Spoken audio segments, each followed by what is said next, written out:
Hello, welcome to the Swiss Institute.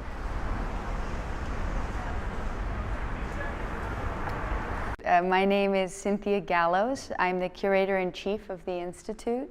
We're here at our new home on St. Mark's. It's a former bank renovated by the award-winning firm Seldorf Architects. Today I'm going to show you around our inaugural exhibition, Ready-Mades Belong to Everyone, which explores the role of ready-mades in architecture and is curated by Freddie Fischli and Niels Olsen.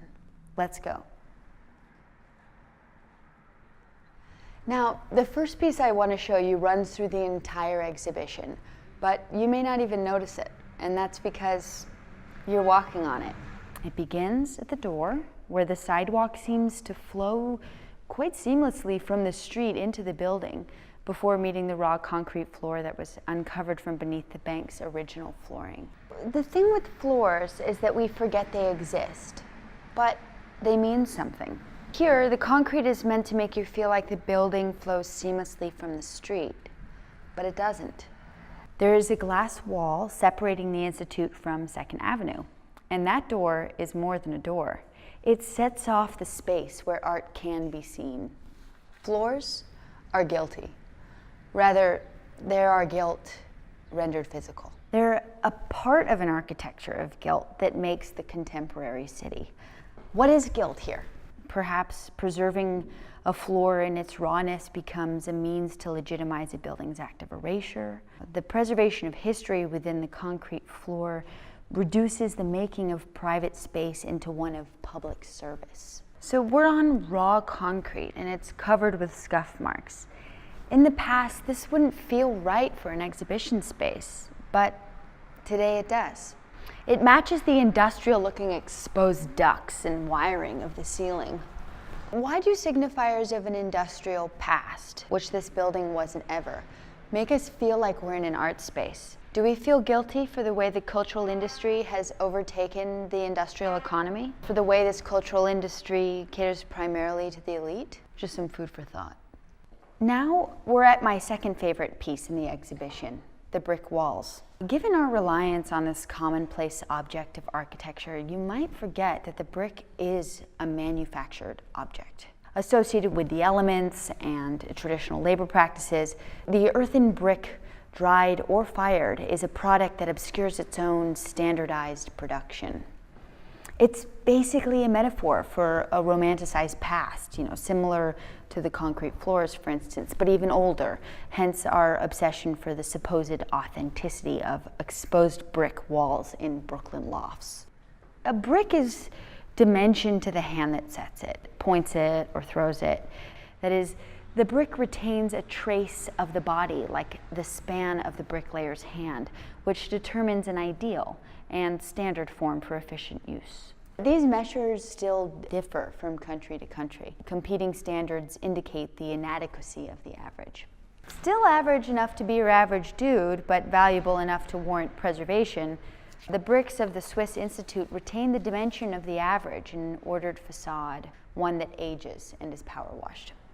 A most dependable architectural surface, the brick is in fact a performance. They're laid one by one, or maybe by a stenciled panel, mortared in the inverse and tinted to the right context.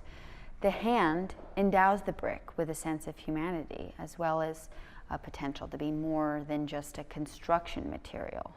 Crashing through a storefront window, the brick becomes a tool for deconstruction, a projectile threshold between demonstration and riot.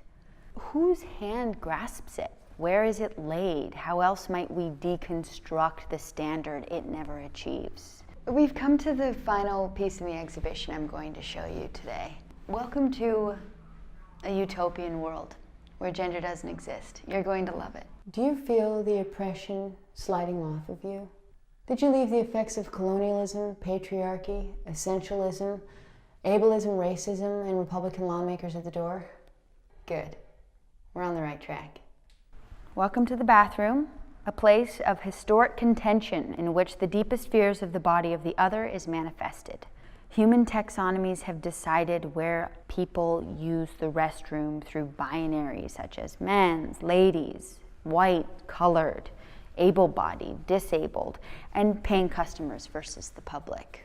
With the passage of bathroom bills in the last few years, the bathroom has become a place where queer bodies are increasingly confronting binaries that reject their existence. Non-conforming bodies are criminalized and often put in violent situations. This bathroom resists that binary. This bathroom is for all bodies and all body parts that compose you. Have you heard that old phrase that sex is biological and gender is a cultural construct? How about RuPaul's more succinct summary of Judith Butler's ideas on gender performativity? You know, you're born naked and the rest is drag. Let us understand gender as a social performance not wholly connected to biology. The male/female bathroom binary has been codified into our society through an echo chamber of societal norms and standardization. The production of this architectural space is embedded with codes that regulate the organization of our bodily functions with great specificity, including fixture counts, spacing between and visual divisions of urinals, and toe clearances of stall doors. The gender thing is in there too. Section P104.0b requirements states facilities for each sex where public toilet or bathroom facilities are designed for use by more than one person at a time, separate facilities shall be installed for each sex. The Swiss Institute bathroom is a radical space. Its designer and owner have defied the plumbing code by asking the Department of Building for an exception to the code. Its existence is proof that the code is outdated. It is a model for a new norm. This is a bathroom standard reimagined where binaries have been dissolved and stall doors reach the floor. So we are at the end of our tour for today. I hope you learned a thing or two. In a way, architecture is just a collection of ready-mades. And like art, it cannot be taken at face value. What is normal is not for everyone. Bye now.